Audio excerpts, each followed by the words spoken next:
Alors, pour bien comprendre ça fait Gaoulé là, pour qui ces colons de l'époque révoltés, il y a 3 raisons. Premièrement, ces colons là, qui nous ont ces colons deuxième génération.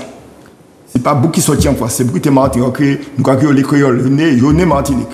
Mais il n'y a pas une pièce d'éducation intellectuelle ni culturelle. Pourquoi? Parce que pas de l'école. Cette éducation est née, c'est la milice, c'est-à-dire la violence, la force, pour chasser les taïnos, pour conquérir les terres. Et deuxième éducation, c'est qui moyen, je te maintienne ces esclavisés sur l'autorité. C'est ça l'éducation est née. Donc c'est uniquement des militaires.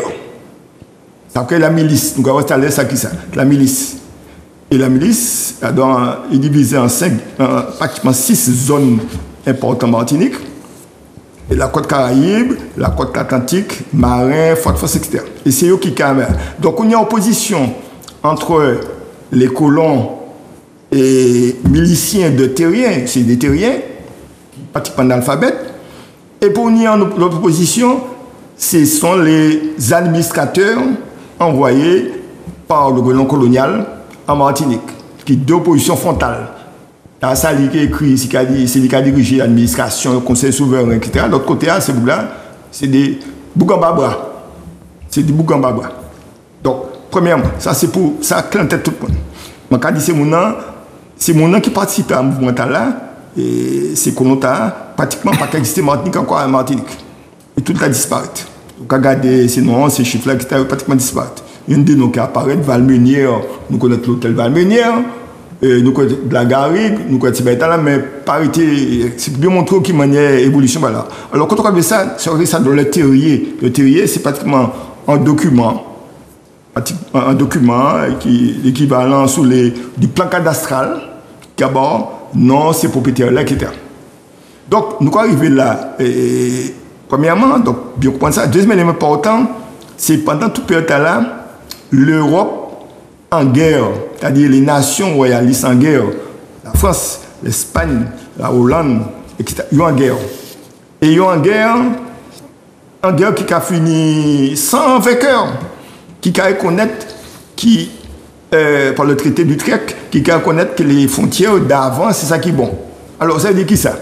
Ça veut dire que la France, à Corta, qui a reconnaître que la France, qui a venu propriétaire de la Martinique, la Guadeloupe, Saint-Christophe et Saint-Vincent et Saint-Domingue. Et l'autre côté à Sangléa, c'est Barbade, Trinidad, etc. OK? Qui a venu propriétaire. Ces Espagnols-là, c'est tel côté. Mais, on bien, c'est que la monarchie européenne très imbriquée. C'est-à-dire, il y a une famille en Espagne, il y a une famille en Angleterre, il y a une famille en Prusse, etc. C'est même famille qui a en Hollande aussi. Donc, c'est Yoma entre eux. Et évidemment, il y a fait la guerre. Donc, et pendant cette période-là, cette guerre qui a duré 7 ans, évidemment, les rapports entre la métropole, c'est-à-dire, et la colonie, difficiles. C'est-à-dire, viande salée pas qu'à rentrer, farine pas qu'à rentrer, etc.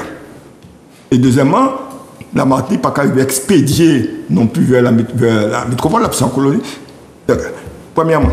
Et puis, un élément important pour comprendre, c'est que dans la première période là, si la Martinique et la Guadeloupe appartiennent des propriétaires, ce qu'on appelle les habitants propriétaires, Colbert et Louis XIII, qui ont mis en place, a créé, ils ont reprendre en main, ils ont acheté la colonie, ils ont mis en place un pouvoir de robe, c'est-à-dire gouverneur intendant, qui a géré la colonie à Bayo. Donc, on peut trouver dans une période bien précise de guerre entre les puissances européennes, qui a contrôlé la mer de la Caraïbe.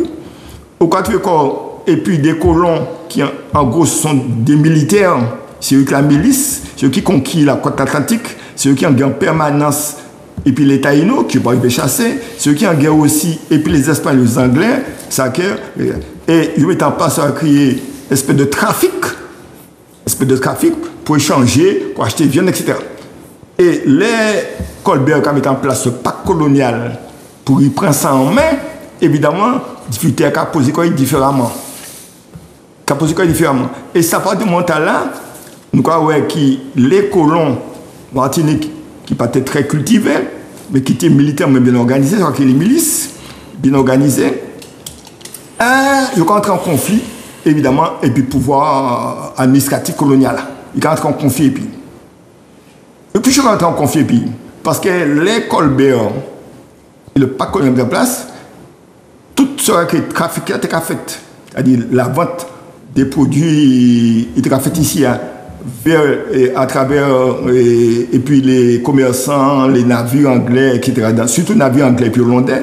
C'est pour ça qu'elle a arrêté ça. Or, colonial, pas ni matériaux, comme on dit en créole, pas ni manger, pas ni l'amouri, pas ni viande salée, pas ni farine. Or, c'est ces montagnes qui ont échangé effectivement les produits de base, c'est-à-dire, et puis les produits alimentaires, premièrement. Mais deuxièmement aussi, qu'apparaît un bail nouveau, c'est l'industrie, pas que c'est l'industrie, c'est les manufactures sucrières. Donc, ouais, fin 17e siècle, les Hollandais qui ont chassé les Juifs du Brésil, et c'est juste là qu'arrivé Martinique, ils ont fini par une technique de fabrication du sucre. Et à partir de là, Canette, en industrie sucrière, ça crée des habitations sucrières qui produisent. Et ce sucre-là, si vous voulez, il y a plus l'argent que tout autre bagaille. Surtout que nous avons planté cacao sur la côte atlantique, entre parenthèses, maman, ça, Louis XIV, c'est le chocolat uniquement, cacao, basquette, et puis marigot. C'est ça, c'était ça. Bon, ça c'est un anecdote, mais c'est pour montrer aussi bien qui maniait cacao, nous, bon. Il a fait tabac, mais comme c'est anglais et puis c'est américain, il a fait tabac de Virginie en grande quantité. Tabac noir, il a coûté plus cher. Et café a arrivé beaucoup plus tard. Vous savez bien, c'est M. De Clier qui m'a dit café beaucoup plus tard. Donc, en gros, ce là qui prend le pas, pouvoir colonial qui a changé d'orientation parce qu'il a déjà fini, il reprend en main et ça qu'il interlope, c'est-à-dire les trafics qui font toutes les îles, et il a imposé effectivement et que le gouverneur là intendant reprend colonie en main.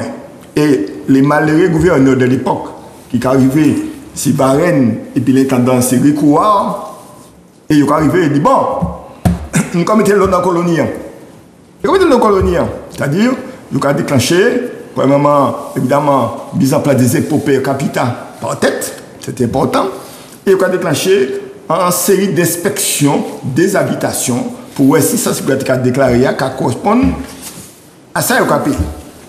Et c'est monsieur qui a décidé de Macouba jusqu'à Saint-Pierre, faisant le tour, d'inspecter toute l'habitation, tout le café.